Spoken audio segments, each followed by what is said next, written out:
علی بھائی اگلا سوال ہے، قرآن حکیم کے صورتوں کے نام کس نے رکھے ہیں؟ کیا یہ قرآن حکیم میں آئے ہیں یا پھر احادیث کی روشنی میں رکھے گئے ہیں؟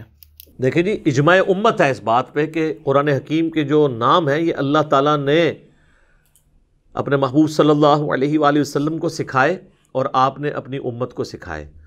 قرآن کی ترتیب بھی اللہ تعالیٰ نے جبرائیل علیہ السلام کے ذریعے نبی علیہ السلام کو سکھائی اور آپ نے امت میں ٹرانسفر کی۔ اگرچہ مصحف کی ترتیب وہ نہیں ہے جس کے مطابق مصحف نازل ہوا ہے، لیکن لوح محفوظ میں اللہ کے علم میں مصحف کی وہی ترتیب ہے جو اس وقت ان دو گتوں کے درمیان ہے۔ اس میں بھی شروع میں سورۃ البقرہ ہے، سورۃ الفاتحہ ہے اور پھر سورۃ البقرہ ہے۔ اس میں بھی اگرچہ جو قرآن میں نازل ہوئی صورت پہلے اس روئے عرض پہ وہ سورۃ العلق کی ابتدائی آیات تھی، لیکن بعد میں نبی علیہ السلام کو اسی ترتیب سے اللہ تعالیٰ نے قرآن حضرت جبرائیل کے ذریعے سکھا دیا۔ صحیح بخاری میں حدیث ہے کہ حضرت جبرائیل علیہ السلام ہر سال آ کے نبی علیہ السلام کے ساتھ دورہ قرآن کرتے تھے اور وہ آپ کو بتاتے تھے تو آپ ان کو سناتے تھے، اور آخری سال جس سال آپ کی وفات ہونی تھی 2 دفعہ حضرت جبرائیل آئے، اور اسی سے حضور سمجھ گئے کہ بس یہ 2 دفعہ اسی لیے آئے کہ یہ انشور کیا جا رہا ہے کہ قرآن اسی ترتیب میں ہے، اور نبی علیہ السلام نے وہ مصحف لکھوایا۔ اور پھر بخاری مسلم میں آتا ہے کہ نبی علیہ السلام نے سیدہ فاطمہ کے کان میں ایک بات کی تو وہ رو پڑی، اور پھر ایک بات کی تو وہ ہنس پڑی۔ تو اما عائشہ نے حضور کی وفات کے بعد یہ پوچھا اور کہا کہ جو میرا حق ہے تجھ پہ ماں ہونے کی حیثیت سے، مجھے بتا کہ اللہ کے نبی نے تجھ سے کیا کہا تھا۔ اچھا، سیدہ عائشہ بھی کتنی سمجھدار تھی، حضور کی زندگی میں نہیں انہوں نے پوچھا، ان کو پتہ تھا کہ اگر یہ بات بتانی ہوتی تو مجھے بتا دیتی، اگر فاطمہ کو بتائی تو مجھے نہیں بتائے گی، یہ راز کی بات ہے۔ تو پھر سیدہ فاطمہ نے کہا کہ پہلی دفعہ حضور نے کہا تھا کہ ان قریب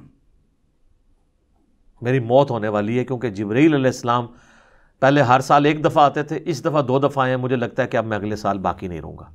تو اس پہ میں رو پڑی، اور پھر آپ نے فرمایا کہ میرے اہل البیت میں سب سے پہلے میرے مرنے کے بعد تم مجھے آ کے ملو گی، 6 مہینے بعد فوت ہوگی، اور کیا تم اس پہ خوش نہیں کہ تم جنتی عورتوں کی سردار ہو؟ تو اس پہ میں مسکرا پڑی۔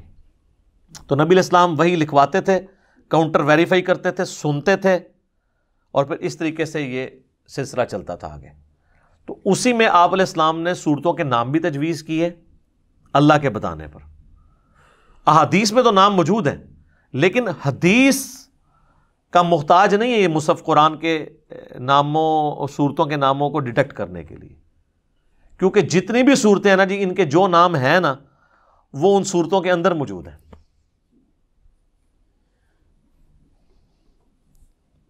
تو حدیث تک جانے کی ضرورت ہی نہیں ہے۔ سورۃ الفاتحہ، فاتحہ کہتے ہیں کھولنے والی کو، تو ظاہر مصحف کھل رہا ہے اس سے۔ اسے سورۃ الحمد بھی کہتے ہیں، تو الحمد تو موجود ہے اس کے اندر۔ سورۃ البقرہ، البقرہ لفظ موجود ہے اس کے اندر، گائے۔ اس کے بعد سورہ آل عمران، تو آل عمران کا ذکر موجود ہے سورہ آل عمران کے اندر۔ حضرت عیسیٰ علیہ السلام کے نانا تھے۔ اس کے بعد سورۃ النساء، تو نساء کا لفظ موجود ہے۔ اس کے بعد سورۃ المائدہ، مائدہ کہتے ہیں کھانے کو، جو آسمان سے نازل ہونے کے لیے دعا کی تھی، تو وہ موجود ہے۔ اللہم ربنا انزل علینا مائدۃ من السماء، مائدہ کا لفظ موجود ہے۔ سورۃ الانعام، چوپایا، چوپائے، تو الانعام کا لفظ موجود ہے۔ قرآن کی آپ کوئی ایک صورت بھی ایسی نہیں بتا سکتے کہ جس کا نام قرآن کے اندر اسی صورت کے اندر موجود نہ ہو۔ ہاں، کچھ نام ایسے ہوں گے جو اس میں موجود نہ ہو، احادیث کے ذریعے ہوں، لیکن وہ اس کو سپورٹیو ہوں گے، اور کئی کہ ایک سے زیادہ نام ہے اور ایک سے زیادہ نام اس صورت کے اندر موجود ہیں۔ مثلا سورہ حامیم السجدہ، اس کے 2 نام ہیں، حامیم السجدہ، سب کانٹیننٹ میں لکھا جاتا ہے حامیم السجدہ۔ عرب کے قرآن میں نا اس سورت نمبر 41 کا نام لکھا ہوتا ہے سورہ فصلت، کتاب فصلت آیاتہ، یہ وہ کتاب ہے جس کی آیات کھول کھول کے تفصیل سے بیان کر دی۔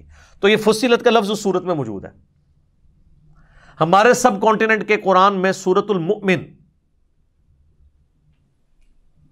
لکھا جاتا ہے، سورت نمبر 40، لیکن عرب کے قرآن آپ اٹھائیں گے نا، ان کی آپ قرات کی اگر آپ ویڈیوز دیکھیں گے تو سٹارٹ میں وہ کہیں گے سورہ غافر، کیونکہ اس میں آتا ہے غافر الذنب، اللہ تعالیٰ مغفرت فرمانے والا ہے گناہگاروں کی گناہوں کی، تو وہ غافر لفظ بھی اس کے اندر موجود ہے۔ سب کانٹیننٹ کے قرآن کے اندر آپ کو سورہ بنی اسرائیل جو ہے 15ویں پارے کا آغاز لکھے گا بنی اسرائیل کے نام سے، لیکن جو عرب کے قرآن ہیں ان میں آپ کو ملے گا سورۃ الاسراء، سبحان الذی اسرا بعبدہ، تو بنی اسرائیل کا لفظ بھی اس میں موجود ہے، الاسراء بھی، رات کے وقت کی سیر کو الاسراء کہتے ہیں۔ تو قرآن کی سورتوں کے ایک سے زیادہ نام ہیں، ایک ایک نام تو سورت میں موجود ہے، اکثر دوسرے نام بھی موجود ہیں یا احادیث میں بعض اوقات ہیں، جیسے کہ سورۃ الملک ہے۔ ابو داؤد و ترمذی میں حدیث ہے قرآن میں 30 آیات کی ایسی سورت ہے جو اللہ سے جھگڑا کرے گی اور اپنے حامل کو بخشوا لے گی۔ حامل سے مراد ہے اس کو پڑھنے والا اور اس پہ عمل کرنے والا، حفظ کرنے والا نہیں، خالی پڑھنے والا نہیں، حامل، اور وہ ہے تبارک الذی بیدہ الملک۔ تو وہ تو اسی سے سٹارٹ ہوتی ہے، اس لیے آپ دیکھیں گے بعض قرآن میں اس سورت کا نام لکھا ہوتا ہے سورہ تبارک، لیکن بعض قرآنوں کے اندر جو ہمارے سب کانٹیننٹ کے ہیں اس کا نام لکھا ہوتا ہے سورۃ الملک، وہ بھی آیا تبارک الذی بیدہ الملک وہو علی کل شیء قدیر۔ اچھا، اور احادیث کے اندر اس کے اور نام بھی ہیں، سنن دارمی کے اندر منجیہ، نجات دلانے والی، کیونکہ عذاب قبر سے یہ نجات دلانے والی ہے۔ اب یہ جو ہے نا منجیہ، اب یہ تو قرآن میں موجود نہیں ہے لیکن احادیث کے اندر آ گئے۔ تو قرآن پاک کی صورتوں کی ترتیب بھی الہامی ہے، صورتوں کے نام بھی الہامی ہے، مصحف کی ترتیب یہ وہی ہے جو بل ہوا قرآن مجید فی لوح محفوظ ہے، کیونکہ آپ کو پتا ہے کہ 80s میں یہ فتنہ سلمان رشدی کا بھی سامنے آیا، اور اسی دوران بنگلہ دیش میں ایک وہ عورت تھی تسلیمہ نسرین، ویسے آج کل دونوں جو ہے نا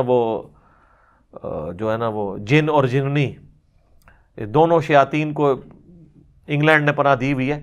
تو تسلیمہ نسرین نے یعنی اس وقت یہ مسئلہ اٹھایا تھا کہ یہ مصحف جو ہے نا یہ ترتیب نبی علیہ السلام نے نہیں لکھوائی ہے، یہ بعد میں صحابہ نے اپنی مرضی سے اس کو لکھا ہے۔ اس طرح نہیں ہے جناب، ایک ایک چیز اللہ کے نبی علیہ السلام بتا گئے ہیں، اور بعض اوقات کچھ اگر روایتیں ملتی ہیں نا، ان روایتوں کے ذریعے یہ کام آپ نہیں کر سکتے، کیونکہ قرآن تواتر کے ساتھ نقل ہوا ہے، اس کو کوئی روایت مشتبہ نہیں بنائے گی، یہ ذہن میں رکھیے گا۔ قرآن جو ہے نا روایتوں کا محتاج نہیں ہے، ایون اپنے لکھے ہوئے کا بھی محتاج نہیں ہے، یہ نسل در نسل مسلمانوں نے ٹرانسفر کیا ہے حفظ کے ذریعے۔ اس لیے آپ دیکھیں گے جو پاکستان میں قرآن چھپتے ہیں نا، ان کے اینڈ پہ 5-6 حفاظ کے سائن ہوتے ہیں، ہم نے حرف بہ حرف اسے پڑھا اور یہ اغلاط سے پاک ہے۔ اس میں یہ تو نہیں لکھا کہ ہم نے اسے حرف بہ حرف ٹاپ کاپی میوزیم جو ٹرکی ہے اس میں رکھے ہوئے مصحف یا رشیا میں رکھے ہوئے مصحف سے کمپیئر کیا، نہیں، وہ کہتے ہیں ہم نے پڑھا یاداشت کے ذریعے۔ تو نسل در نسل اس وقت بھی ملینز کی تعداد میں حفاظ موجود ہیں دنیا میں، آپ مصحف دنیا سے ختم بھی کر دیں، حافظوں کے ذریعے ٹرانسفر ہوگا، کیونکہ پروف ریڈنگ ابھی بھی حافظ قرآن کرتا ہے۔ تو یہ اللہ تعالیٰ نے قرآن کی حفاظت کا ذریعہ حفاظ کو بنایا، اور اجماع اور عملی تواتر سے ٹرانسفر ہوا ہے، دنیا میں کوئی دوسرا قرآن نہیں دکھا سکتا۔ یہ بعض اوقات کہتے ہیں نا جی فلاں جگہ جو ہے نا فلاں والا جو نسخہ ہے اس میں یہ یوں نہیں یوں ہے، بھائی نہیں، عرب سے لے کر عجم تک، مشرق سے لے کر مغرب تک، شمال سے جنوب تک مسلمانوں کے گھروں میں جو قرآن ہے وہ یہی ہے۔ اور یہ اکثر لوگ کہتے ہیں نا جو سازش ہوگی، کوئی صورت بنا لیجیے، وہ ایک جعلی قرآن بنا کے، وہ چھر کریں جو مرضی اپلوڈ کریں، سازش ہو ہی نہیں سکتی ہے، مسلمانوں میں ایکسیپٹیبلٹی نہیں ہوگی۔ یہ سازش ہونی ہوتی بہت پہلے ہو کے کامیاب ہو گئی ہوتی ہے، اگر کوئی کر بھی رہا ہے تو اسے کوئی فرق نہیں پڑتا۔ قرآن تو نسل در نسل ٹرانسفر ہو رہا ہے حفظ کے ذریعے، کریمنگ کے ذریعے۔ تو اللہ تعالیٰ نے اس کی حفاظت کا ذمہ لیا ہے، انا نحن نزلنا الذکر وانا لہ لحافظون، بے شک الذکر، اس یاد دہانی کو، اس قرآن کو ہم نے نازل کیا، ہم ہی اس کی حفاظت کرنے والے ہیں۔ تو اللہ تعالیٰ نے اس کی حفاظت کا ذریعہ بنایا، آپ کو ٹینشن لینے کی ضرورت نہیں ہے، قرآن پاک انشاءاللہ تعالیٰ محفوظ ہے۔ اور یہ جو اللہ تعالیٰ نے ایسا سسٹم بنایا ہے، اب تو خیر یہ اتنا سلسلہ ہو چکا ہے، اب تو ایون کلمی نسخے بھی آپ کو جو ہے نا وہ سافٹ کاپی کی فارم میں مل جاتے ہیں، تو لہذا کوئی اس میں داخل ہو نہیں سکتا۔ اللہ کا شکر ہے، الحمدللہ۔ ٹھیک ہو گیا جی؟